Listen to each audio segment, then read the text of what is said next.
Buen día. En el video de hoy veremos algo llamado shapes dentro de 3ds Studio Max. Shapes son las formas bidimensionales que nos ofrece el programa para dibujar y partir de ellas para hacer modelos tridimensionales.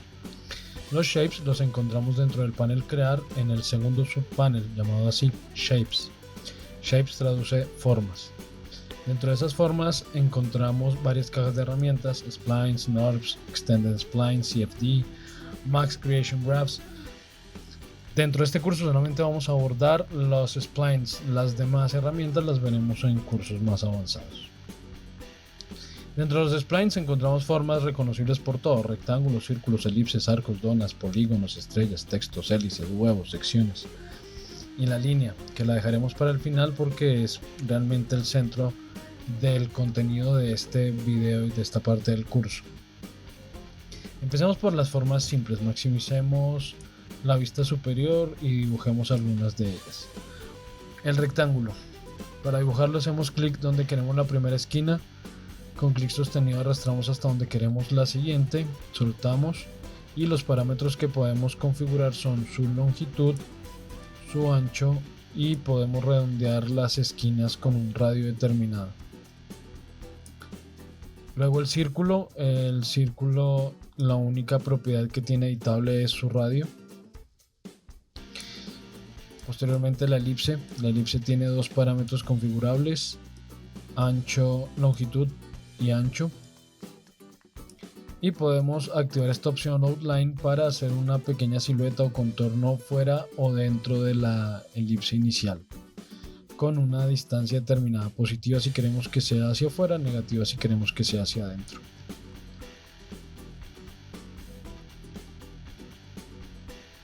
El arco. Para dibujar un arco hacemos clic donde queremos que empiece el arco, con clic sostenido movemos el cursor hasta donde queremos que termine, soltamos y definimos el radio.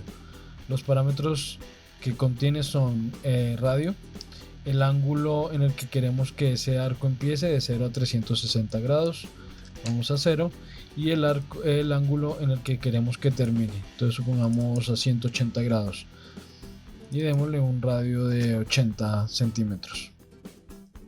Podemos activar también la opción de tajada, Pie Slice, entonces me permite cerrarlo a modo de, como dice ahí, de tajada, o reversar el arco para que el inicio no sea en donde hice el primer clic, sino al contrario, en el punto opuesto. De nuevo, eso va a sernos útil más adelante cuando vayamos a modelar a partir de ese arco. Ahora viene la dona. La dona son dos círculos concéntricos compuestos por dos radios, radio 1 y radio 2, cualquiera de los dos puede ser el mayor o el menor, es indiferente.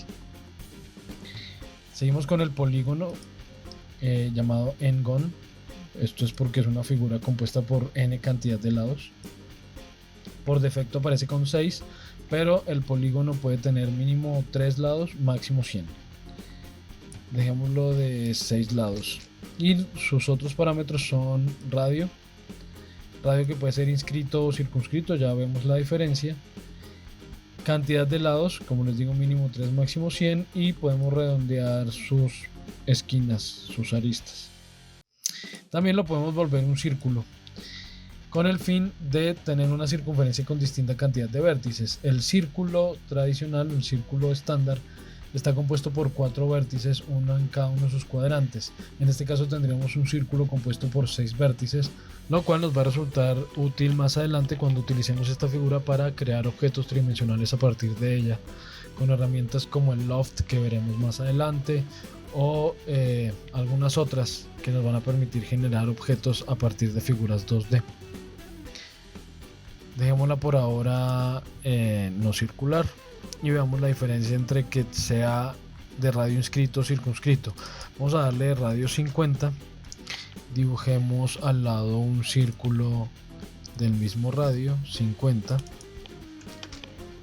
y alineemos este polígono con el círculo. Vean cómo al ser su radio circunscrito, los 50 centímetros están determinados desde el centro del polígono al punto medio de su lado, mientras que si lo hacemos inscrito, Esos 50 centímetros están determinando la distancia del centro a la arista. Esa es la diferencia entre el radio inscrito o circunscrito. La siguiente figura es la estrella. Entonces tenemos una estrella determinada por dos radios, radio 1 y 2. De nuevo, cualquiera puede ser el mayor o el menor. Luego cantidad de puntas, mínimo 3, igual que en el caso del polígono, máximo 100. Démosle 5 puntas. La distorsión me permite girar el centro de la figura sin girar las puntas. Y podemos redondear sus vértices, las aristas o los puntos del centro. Ahora el texto. Para el texto simplemente hacemos clic donde queremos que aparezca ese texto. Y los parámetros que podemos configurar son su fuente dentro de las que tengamos instaladas en nuestro sistema operativo. Podemos determinar si queremos que el texto sea itálico o esté en forma itálica o no, subrayado o no, alineado a la izquierda, al centro, a la derecha, justificado. Para eso vamos a hacer un pequeño párrafo.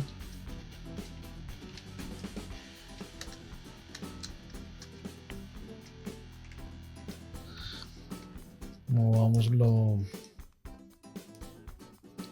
aquí fuera. Entonces vemos que podemos justificarlo a la izquierda, al centro, a la derecha o justificado. Podemos determinar el tamaño. Este tamaño no lo puedo asegurar plenamente, pero es más o menos la mitad del tamaño real que me está indicando acá. Me explico. Recordemos que este círculo tiene un diámetro de 50. Un radio de 50. Quiere decir que tiene diámetro 100 centímetros. Este texto tiene en este momento altura de 100 centímetros. Si lo ponemos dentro, veamos que más o menos ubicándolo en el centro del círculo, los 100 pues no me están dando ninguna relación real del tamaño del texto. Obviamente el ancho del texto depende de la cantidad de su contenido. La altura no son 100, porque si fueran 100 pues debería tener la misma altura que el círculo, lo cual no tiene. No es tampoco exactamente la mitad, aunque en algunas fuentes se aproxima mucho más a que esa altura sea la mitad del tamaño que indica. Por ejemplo, aquí vemos que es más o menos la mitad de esos 100, pero con certeza no sé y no lo he encontrado en ninguna relación. Así que si alguien lo sabe y nos lo cuenta dentro de los comentarios, quedaría muy agradecido, porque en tantos años y no he podido saber exactamente qué relación tiene este tamaño con el tamaño real del texto. Pero bueno, luego podemos separar las letras entre sí, y si es un párrafo con leading podemos separar las líneas del párrafo. Pues aquí no vamos a dar ningún efecto. Bueno, terminemos. Luego del texto viene la hélice. La hélice sí es una forma tridimensional, ya que es un círculo en espiral. Entonces para la hélice tenemos doble radio. Veámoslo así. Tenemos doble radio, tenemos altura, cantidad de giros. Vamos a darle esto, digamos, 6 giros, y pongámosle aquí un radio de 20 centímetros. Entonces veamos que tenemos una espiral, y démosle 200 de altura, una espiral que tiene radio inicial de 52 centímetros, radio final de 20, con altura de 200 centímetros, con 6 giros en el sentido de las manecillas del reloj, o lo podemos hacer en el sentido contrario a las manecillas del reloj. Y este bias me permite, para efectos de animaciones o algunos efectos de modelado, me permite acumular los giros en la parte inferior o en la parte superior de la espiral. Volvemos a la superior, y por último veamos este huevo, egg. El huevo es una forma de huevo que tiene longitud, ancho, outline, por eso, y en lo tiene activo, por eso me permitió hacer las dos líneas, pero podríamos desactivarles outline. Si lo tiene activo, pues definimos si ese outline es positivo o negativo y la distancia y el ángulo de rotación, porque al dibujarlo no necesariamente lo dibujé recto, quedó con una pequeña rotación. En este caso quedó con una rotación de 15 grados. Entonces lo dejo en 0 y así tenemos la figura sin ninguna rotación.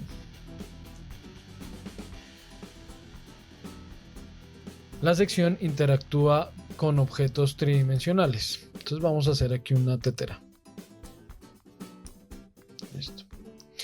Y volvamos a los shapes y hagamos un plano de sección. Vamos a acomodar este plano de sección aquí más o menos al centro de la tetera y veamos esto en 3 dimensiones. Al mover este plano de sección, miren cómo va dibujando el contorno de la figura que está cruzando. Entonces, donde lo consideremos necesario, podemos ubicar el plano de sección y decirle que ahí nos cree una forma, create shape.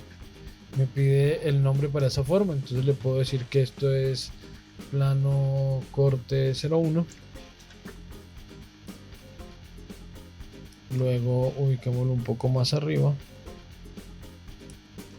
y create shape y le ponemos nombre plano corte 02 y listo, así sucesivamente.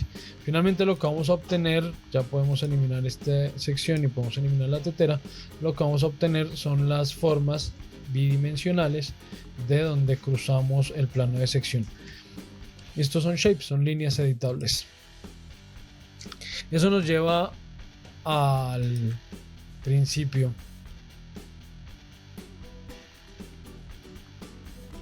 Lo primero que debe quedar claro es que a la línea no le puedo determinar longitudes. La dibujamos simplemente haciendo clic en donde queremos que empiece la línea y hacemos clic donde queremos que termine. Si hacemos clic sostenido, no dibujaremos una línea recta, sino curva.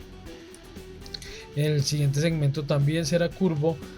De nuevo, si hago clic sostenido, seguiré haciendo curvas, pero si hago solo un clic, a partir de ahí ya haré segmentos rectos.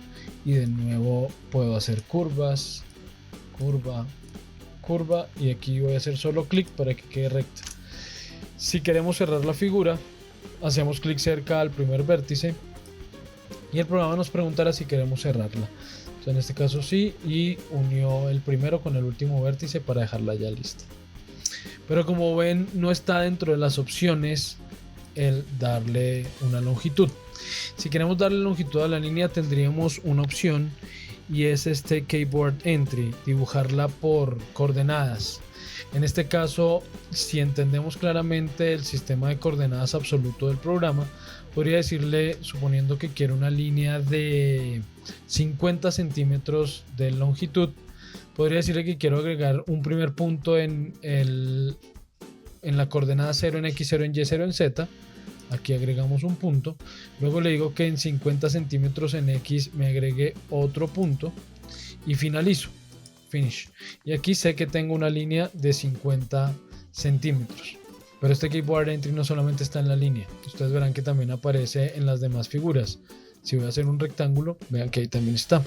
Entonces yo puedo decirle dónde quiero el centro. Quiero el centro en X0, Y0, Z0 con una longitud, digamos, de 20 centímetros, ancho de 20 centímetros y con las esquinas redondeadas 1 centímetro. Le damos crear y ahí quedó esa figura creada. Entonces no solamente tenemos esa opción dentro de la línea, es una alternativa que nos da incluso dentro de las formas tridimensionales, porque también aparece en las cajas o en las esferas o en los conos. En todas estas figuras nos aparece ese keyboard entry, así que no es una herramienta exclusiva de la línea. Pero bueno, volvamos a los parámetros que nos va a permitir la línea. Entonces voy a hacerla simplemente con un clic y otro. Vamos al panel modificar porque aquí no nos aparecen más opciones. Vamos al panel modificar. Lo primero que nos muestra dentro de las herramientas, dentro de las opciones, esta línea, es algo llamado rendering. Ese rendering me permite determinar si quiero que esta línea sea o no visible en el render, porque algo que no hemos aclarado es que las líneas por sí mismas no representan nada dentro del espacio rendereable en True Studio Max. Eso quiere decir que si yo, por ejemplo, selecciono en este caso la perspectiva y la renderizamos, no vemos nada, no hay absolutamente nada a pesar de que esa línea está ahí dibujada, porque el programa va a calcular objetos tridimensionales al momento de renderizar, no objetos bidimensionales. Por consiguiente, si queremos que esta línea sea visible en el render, debemos activarla en el render, y activarla entonces lo que hará será generar o convertir ese objeto en una figura tridimensional, en este caso a modo de cilindro. Entonces en este caso ahora sí es visible, y también puedo hacerla visible como lo estoy viendo en el render en el viewport. Entonces me está mostrando la realidad de lo que él calculó al momento de renderizar. Si es rendereable, entonces está determinado su calibre por un thickness. Entonces puedo hacerla más delgada o más ancha para el efectos de render. Puedo determinar una cantidad de lados igual que en los cilindros, si lo recuerdan, ya que lo estoy convirtiendo ya en un objeto tridimensional. Entonces puedo determinar su suavidad o dureza por la cantidad de lados que compongan su sección, digamos 24. Puedo además girar, veamos esto a modo de malla. Puedo además girar sus lados, seguramente para efectos de animación, algo con lo que pueda jugar con los materiales. O puedo hacerla rectangular. Entonces si es rectangular, pues se generará la figura con sección rectangular definida por longitud, digamos 5, y ancho, digamos 5. Y también puedo rotar su eje para que quede en ángulo esa sección, pero no, por ahora no, dejémosla en ángulo 0. Y el aspecto que va a cambiar la relación entre longitud y ancho. En este caso, veamos longitud 5, ancho 5, pero si le digo que su aspecto sea de 2, entonces duplica la longitud. Volvamos a relación de aspecto 1. Pero por ahora no lo dejemos rendereable, necesito no verla ni en el render ni en el viewport porque la vamos a seguir editando como línea. Luego aparece algo llamado interpolación. En la interpolación, vamos, tengo que hacer aquí una curva para poderla explicar. Entonces hagamos un segmento curvo y otro segmento. Ya lo hemos aclarado cuando hablamos de objetos tridimensionales de los estándar. La curva no existe dentro de 3ds Studio Max. Siempre tendremos una secuencia de segmentos rectos que simulan una curva, y entre más segmentos tenga, más suave o más dura es esa curva. Lo mismo ocurre con las líneas. En este caso no está compuesta por segmentos, sino por algo llamado pasos, y eso quiere decir que entre punto y punto donde hicimos clic, que son los vértices, la curva está definida por tantos segmentos, en este caso 6. Veamos, si por ejemplo hago clic en este punto y en este aquí, entonces vemos que tenemos 1, 2, 3, 4, 5 y 6 segmentos rectos definiendo esa curva, pero podemos aumentarlo si queremos que la curva sea más suave, 7, 8, los que necesitemos para que la curva sea mucho más suave. Dejemos esto por ejemplo en 16 pasos. Lo mismo hagamos con esta línea, dejémosla en 16 pasos. Y estas dos opciones, optimizado o adaptativo, lo que hace es determinar dónde se van a acumular esos pasos, ya que si tengo un segmento recto, en ese segmento no sería necesario que tuviera tantas subdivisiones. Entonces ahí puede que no necesariamente subdivida entre un vértice y otro en 16 pasos, pero donde hay curvas muy cerradas van a necesitar ubicar más. Entonces para poder ver esto voy a hacer una pequeña tarea, esto lo veremos más adelante en otro video. Entonces voy a extruir esta línea, digamos con unos 15 centímetros, no mucho, 5 centímetros.